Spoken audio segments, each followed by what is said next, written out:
I went to Arkansas Tech. Didn't know what I wanted to do, but I knew it was going to require a college degree. And at Arkansas Tech, every able-bodied male freshman and sophomore that was not a veteran was required to be in ROTC. So that was the beginning of my military.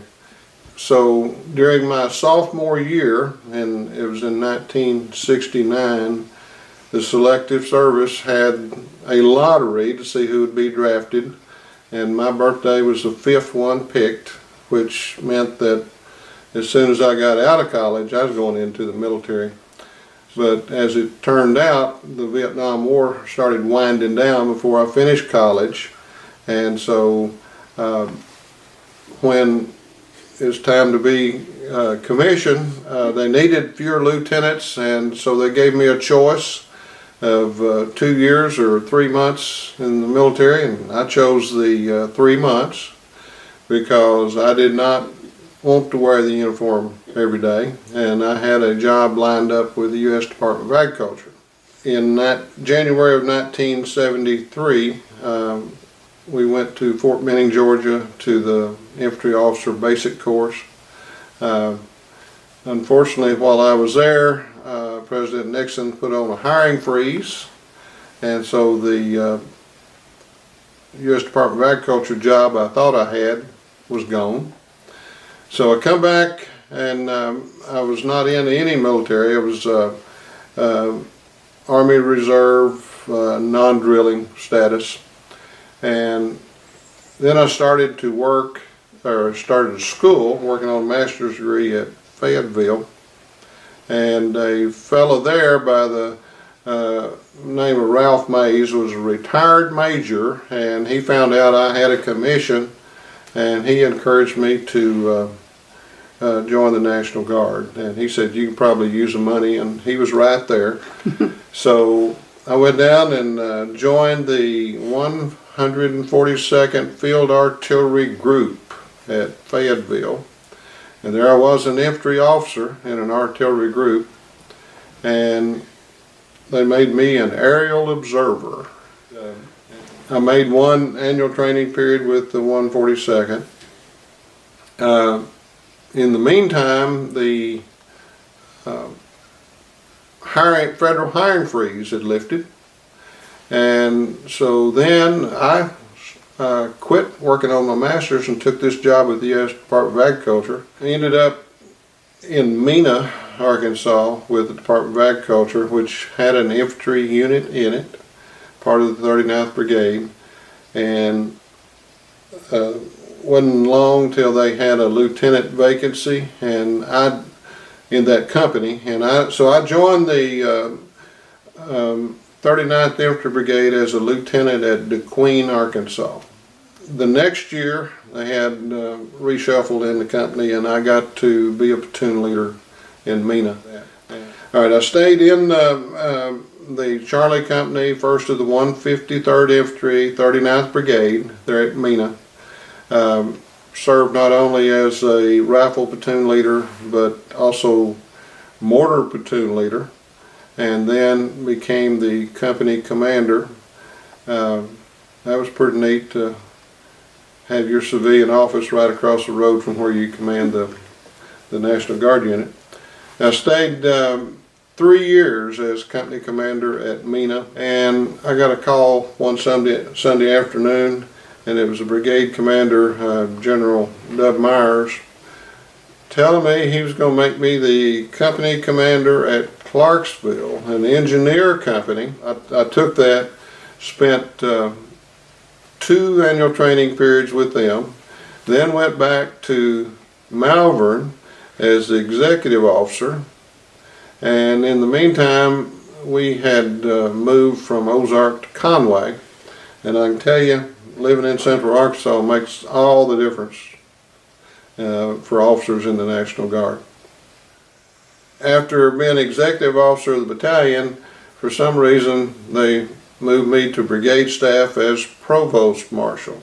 So I called up the brigade commander, General Thrash, to find out if he had any plans for me, and he said he didn't. And So what I found out was that Colonel Joe Williams, the troop commanding commander, had already made out this deal with General Thash to get me over there.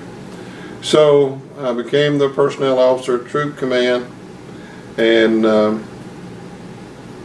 wasn't too long they had a S3 vacancy, and I became the operations officer there at Troop Command. I'm sorry, Colonel Wisely was troop commander at that time, and we'd made annual training down at Fort Hood, Texas, and he came in and talked to me one night, and I said, well, I'll tell you what, if you'll make me the 25th Rear Area Operations Center, I'd be happy to stay with you, because they were pretty high speed. They had wartime missions and traveled a lot over the world, Germany, Korea, and so on. And he said, okay. So before I'd even had been to an exercise, we got alerted for Desert Shield, Desert Storm. And so we mobilized at Fort Hood, Texas. They told us that when we were alerted, you get to Fort Hood, you get the training you need, get all your vehicles painted and the sand color, and get them loaded on the rail to be shipped. And then at the end of that week, you're going to get flown over to Saudi Arabia. So pretty quick. So we only had time for weapons qualification, drawing equipment, and getting their protective mask tested. But as it turned out, they were bringing a lot of the 5th Corps forces from Europe into Saudi Arabia, and that kind of messed up the airflow, and so we were stuck there at Fort Hood. We were supposed to go in early December, but finally in January they got us a plane to take an advance party of I think it was 8 people and 2 vehicles. And so I decided I'd go on an advance party. So we leave Fort Hood and go to Massachusetts, and then head to Torrejon, Spain, and then we leave Spain. We're heading for Saudi Arabia. And as we were flying over Egypt, Desert Storm started, and so Egypt shut down the airspace. We had to turn around, fly back to Spain. They took us to a different air base that time, and I think we spent less than 24 hours there, and then took off again to Saudi Arabia. And so we arrive at Dhahran Airfield just before midnight. Well, my boss was located at King Khalid Military City, KKIC. And so I went up to see him. He kind of explained what we were going to do. You tell me what the mission is, and I'll figure out how many people and equipment it takes. So we ended up taking about half the unit with us. And I can remember when when the ground war started, it was a sandstorm, and it was really unusual. And we started out leaving Saudi Arabia, going into Kuwait at night, and it was going to be total blackout. You couldn't use blackout drive. We had 2 majors from the 18th Airborne Corps with us, and one of those had a set of night vision goggles. But as we would drive across the desert, some engineer unit had made a road, and every couple of kilometers they'd have a stake in the ground with the latitude and longitude taped onto that, so you could tell where you were. And so as we'd approach one of those stakes, I'd get my red flashlight out and I'd read off that, and my operations officer, Lieutenant Colonel, or at that time Major Russ Moore, he had logged that location on the map, which is pretty crude, but because everything looked the same. One of the lieutenant colonels from the Corps Rear Command Post showed up. He kind of told us what was going on. It was about over it at that time, and while he was there, we found out the war had ground war had actually ended. We start heading back, and I never will forget an Army Cobra pulled up over the horizon, pointed straight toward us, and I thought, I hope that guy didn't shoot, and he didn't, thank goodness. Then we head on back to the next day to Daharan base, and get back there, and that's when my problems really started as the unit commander, because everybody was in a hurry to get home, and everybody was tense and couldn't do anything to please the 18th Airborne Corps. They wanted us to find places for the vehicles to be cleaned and stored prior to being shipped out. We also had to take care of the air bases where the personnel were being shipped out. We had to clear the desert shield areas. Fortunately, the 18th Airborne Corps thought we had done a pretty good job, and they decided they would get us home. Okay, so I get back from Desert Storm, and I remained the RAOC commander 3 or 4 years, and they were going through a reorganization and downsizing, and so they just left me there to take care of that. After that, I became executive officer at Troop Command, and then out of the blue I get a call, I think in '95, tell me they wanted me to be the executive officer at 39th Brigade. Well, so I get over there as executive officer, and then I get selected for Army War College, and I, of course, did that 2-year deal over correspondence. Hardest 2 years I think I've ever had in my life. Okay, so I'm executive officer at the 39th, and then I get promoted to colonel, and they make me the IG for the state. But wasn't there long, never even went to IG school. Had change of command at the 39th, and General Paulson picked me as his deputy. So we're still preparing for a Joint Readiness Training Center rotation.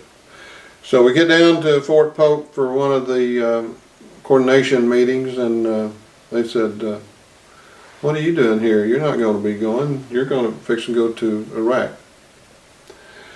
I said, okay. So we get over there to Iraq, and for 2 weeks we had what we called a left seat, right seat ride with the unit we were going to replace, 1st Brigade, 1st Armor. But we get everybody, all the battalions have their transfer of authority, they're in charge of their area, and we had some problems. So before we even started taking over our area, we had lost, I think, a total of 6 to 8 people. So we knew it was going to be a long year. I was in Taji, where our headquarters were. We had our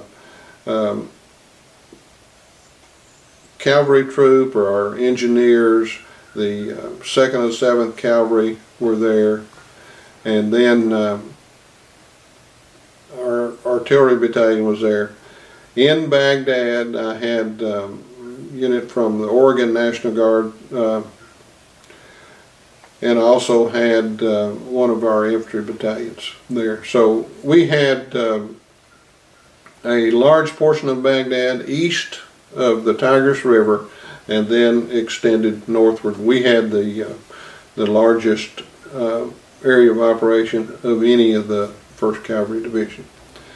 But we also noted that whenever there was risk to be taken, they would use us.